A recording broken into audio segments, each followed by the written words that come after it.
हाँ भाई class 12th। तो एडविक पे जो पढ़ने वाले बच्चे हैं उन सबको पता होगा कि हमारा इस संडे टेस्ट है, जो कि किस चीज़ का है, मैट्रिक्स और डिटरमिनेंट का। देखो उसकी कुछ प्रैक्टिस के लिए मैं कुछ क्वेश्चंस यहाँ पर करवा रहा हूँ, जो कि तुम्हें ऑनलाइन मिल जाएंगे, वहाँ पर तुम उन्हें देख सकते हो। और बाकी जो हमारे सेंटर के बच्चे नहीं है, बाकी all over the India, Delhi, जो भी हमें देखते हैं, जिसको भी लगता है कि हाँ कुछ ढंग पढ़ा सही से पढ़ा रहे हैं, तो वो यहाँ पर हम आप देख सकते हो कि सीबीएसई के पॉइंट ऑफ व्यू से कितने इंपॉर्टेंट होने वाले हैं। ठीक है, तो देखो जो आज सवाल हमारे, जैसे कि मैंने एक शीट बना रखी है, छोटे छोटे सवाल है। अब हमारे पास स्टार्टिंग में पहला सवाल जो दे रखा भाई, वो क्या है, ए मैट्रिक्स गिवन है मेरे पास 1 2 3 4, एक बी मैट्रिक्स गिवन है मेरे पास 2 3 4 5। पूछा जा रहा है, अगर नहीं गिवन है भाई, ये भी हमें, ये भी गिवन था, ये भी गिवन है, 4a minus 3b plus C equal to 0। अगर ये है तो बताओ सी मैट्रिक्स क्या रहा होगा। तो देखो भाई बिल्कुल इजी है, बट कई बार हमारी गलती होती है कि एमसीक्यू में हम गलती करते हैं। ये है एमसीक्यू टाइप, बट मैंने सॉल्यूशन करके दिखाऊंगा। तो 4 ये रहा भाई, ए मैट्रिक्स 1 2 3 4 माइनस 3, बी क्या है हमारे पास 2 3 4 5 प्लस में सी इक्वल टू 0। तो भाई हम एक काम करते हैं, सी मैट्रिक्स को वहां लेंगे, ये तो बन गया माइनस का सी मैट्रिक्स। ये क्या बन गया हमारे पास 4 8 12 और ये 16 माइनस ये रहा, ये क्या बन गया 6 9 12 और ये 15। ये किसके इक्वल है हमारे पास, माइनस के सी मैट्रिक्स के। तो माइनस करते क्या बचेगा, 4 माइनस 6 माइनस का 2, 8 माइनस 9 माइनस का 1, 12 माइनस 12 0, 16 माइनस 15 यानी कि 1। ये आ गया हमारे पास माइनस सी मैट्रिक्स। हमें निकालना है सी, तो सी मैट्रिक्स क्या बनेगा हमारा 2 1 0 माइनस 1। ठीक है भाई, सिंपल था, बट सीखना जरूरी है। ठीक है, नोट कर लेना, मैं नेक्स्ट कराता हूँ। देखो हमारी शीट का सेकंड सवाल जो है, उसमें हमें क्या गिवन है, ए मैट्रिक्स गिवन है 1 1 0 1। पूछा जा रहा है बताओ ए स्क्वायर क्या होगा। यार देखो मैट्रिक्स में मल्टीप्लीकेशन सबसे इंपॉर्टेंट चीज है, तो ध्यान से देखना भाई ए स्क्वायर क्या होता है। ए स्क्वायर होता है ए इंटू में ए के इक्वल। तो ए मैट्रिक्स क्या हमारा 1 1 0 1, मल्टीप्लाई में क्या है ए मैट्रिक्स, तो 1 1 0 1 मल्टीप्लाई करेंगे तो भाई हमें पता है मल्टीप्लाई का तरीका होता है रो की मल्टीप्लाई करते हैं कॉलम से। कैसा रूल क्या कहता है कि अगर रो का पहला है तो कॉलम का पहला एलिमेंट प्लस रो का दूसरा कॉलम का भी दूसरा, तो 1 की 1 से तो 1, 1 की 0 से 0, 1 की 1 से तो 1, 1 की 1 से तो 1, 0, ये भी 0 0, ये 1 की 1 से 1। तो मेरे पास क्या मिल गया मुझे, ए स्क्वायर मैट्रिक्स, ए स्क्वायर आ गया भाई 1 2 0 1। ठीक है भाई, ये आ गया मेरा ए स्क्वायर मैट्रिक्स। ठीक है भाई, नेक्स्ट देखते हैं। सवाल में से एक है, ए मैट्रिक्स गिवन है alpha 0 0 sorry 1 1, B matrix given है 1 0 5 1। हमें यहाँ गिवन है कि ए स्क्वायर जो आ रहा है वो बी के इक्वल है, तो बताओ अल्फा क्या होगा। अगर ए स्क्वायर इक्वल है इसके, तो ए स्क्वायर निकालते हैं पहले हम, क्या बनेगा भाई हमारा अल्फा 0 1 1, अल्फा 0 1 1 किसके इक्वल आ जाएगा हमारे पास 1 0 5 1। तो भाई अल्फा की अल्फा से मल्टीप्लाई, तो अल्फा का स्क्वायर ये प्लस में 0, अल्फा की 0 0, ये 0, 1 की अल्फा से अल्फा, 1 की 1 से 1, ये 0 1 की 1 से 1, किसके इक्वल है भाई 1 0 5 1। तो यहाँ से अल्फा स्क्वायर मुझे मिल गया क्या 1 के इक्वल। तो भाई यहाँ से क्या आ रहा है अल्फा स्क्वायर, ये 0 है, ये अल्फा प्लस 1 है और ये 1 है, ये क्या आ रहा है भाई 1 0 5 1। तो यहाँ से अल्फा स्क्वायर अगर इक्वल टू है 1 के, और अल्फा प्लस 1 इक्वल टू आ रहा है 5 के। अब देखो इस सवाल में कंफ्यूजन क्या है, अगर यहाँ से अल्फा स्क्वायर के अकॉर्डिंग अल्फा निकालते हैं तो आ रहा है प्लस माइनस का 1, यहाँ से अल्फा निकालते हैं तो आ रहा है 4। भाई दोनों जगह से वैल्यू अलग आ रही है, यानी कि गलत आ रही है, एक जैसी नहीं आ रही। तो यहाँ पर अल्फा की कोई भी वैल्यू पॉसिबल नहीं लेंगे, या फिर सारी वैल्यू पॉसिबल लेंगे। बट अगर मैं सारी, अगर +1 यहाँ पुट करता हूँ, यहाँ पुट करता हूँ, ये कंडीशन फॉलो नहीं कर रही, कंडीशन फॉलो नहीं है तो कोई भी ऑप्शन पॉसिबल नहीं है। तो हमें अब एमसीक्यू में देखना पड़ेगा, नन ऑफ दीज को टिक करेंगे। अगर वहां पर ऑप्शन मिल जाता है तुम्हें प्लस माइनस का 1 या 4, तो दोनों ही गलत होंगे ऑप्शन को। ठीक है,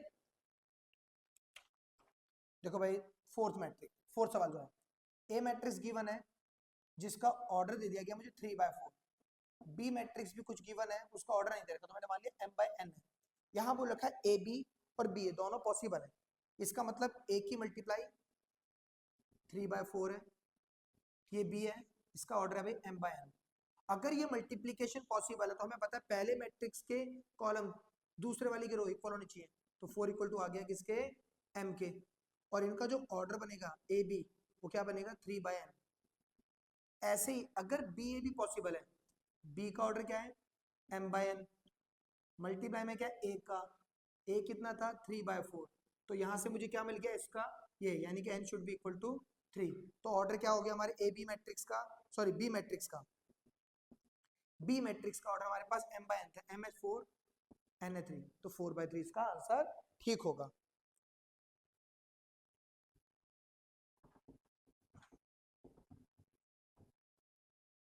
देखो थोड़ी स्पीड में है पर ध्यान से तुम्हें देखना, ठीक है।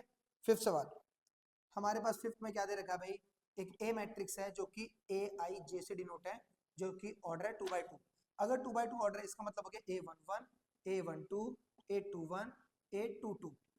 एक कंडीशन और गिवन है, क्या गिवन है, ए आई जे जो है ना वो किसके इक्वल है भाई 1 के, कब, जब आई इक्वल है जे के, 0 के कब, जब I does not equal to J. तो भाई देखो ये ऑर्डर क्या बन रहा है, जब ये दोनों आपस में इक्वल है तो वैल्यू आ रही है 1, ये इक्वल नहीं है तो 0, इक्वल नहीं है 0, इक्वल आ रहे हैं तो 1। तो ए मैट्रिक्स क्या आ गया ये रहा। हमसे पूछा ये नहीं गया, हमसे पूछा गया ए स्क्वायर। अब अगर ए स्क्वायर निकालना है तो ए स्क्वायर का मतलब हो गया ए की मल्टीप्लाई ए से, मतलब 1 0 0 1, तो मल्टीप्लाई क्या बनेगी 1 की 1 से 1, ये 0 0 0 0 0 0 और ये 1। तो भाई ये कितना आ गया, ए स्क्वायर इक्वल आ गया हमारे पास किसके 1 0 0 1। देखो मैं डायरेक्टली बोल सकता था बट मैंने यहाँ पर क्यों नहीं बोला कि अब एक बात ध्यान रखना भाई, अगर हमारे पास कभी आइडेंटिटी मैट्रिक्स आता है तो उसका स्क्वायर निकालना हो, क्यूब निकालना हो, फोर, कुछ भी पावर निकालनी हो, वो हमेशा ये आइडेंटिटी के इक्वल आएगा, ठीक है, ये बात याद रखनी तुम्हें। आते हैं हम अपने नेक्स्ट पर, सिक्स्थ वाले में क्या दे रखा भाई कि मैट्रिक्स है ए जिसका ऑर्डर 3/4, बी मैट्रिक्स इसका ऑर्डर नहीं पता, इसका ऑर्डर मैंने बोल दिया भाई m बाय n है। हमसे बोला गया ए ट्रांसपोज ये बी पॉसिबल है,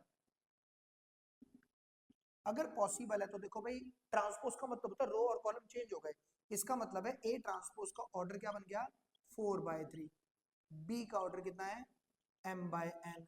हमें पता ही है इसके इक्वल है, इसके जैसा पहले हम सवाल कर चुके हैं, तो m इक्वल आ गया 3 के।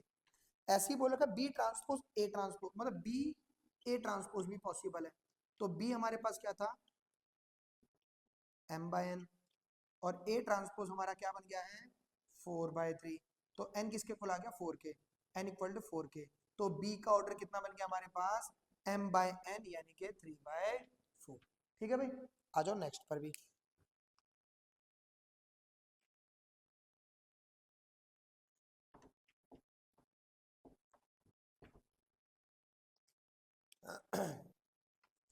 देखो भाई सेवंथ है, ए मैट्रिक्स गिवन है 0 1 3 5 1 2, बी मैट्रिक्स गिवन है 1 2 3 1 4 0।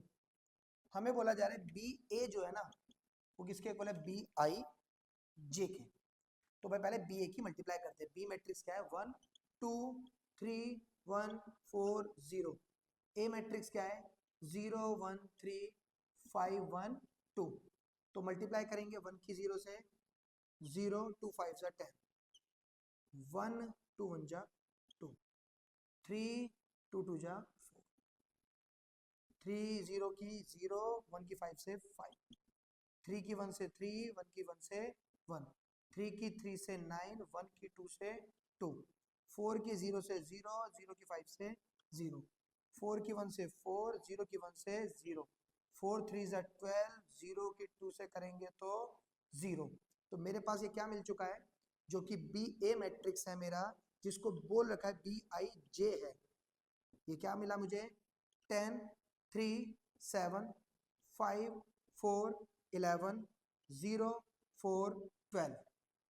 अगर ये वैल्यू गिवन है, हमसे पूछा गया बताओ B21 प्लस B31, भाई B21 second row first column, second row ये रहा फर्स्ट कॉलम, इसकी वैल्यू कितनी है 5, plus third row first column, third row first column 0, answer कितना आ गया 5। ठीक है भाई, देखो आज जो मैंने सवाल करा ना बिल्कुल बेसिक थे, बट अभी मैं स्टार्टिंग में बेसिक कराऊंगा। और एक चीज और बताता हूँ, मैं कोई डिटेल नहीं पढ़ाने वाला, मैं सिर्फ सवाल करवाया करूंगा। तो प्रैक्टिस अब तुम्हें करनी है, ठीक है भाई। चलो भाई, बाय बाय।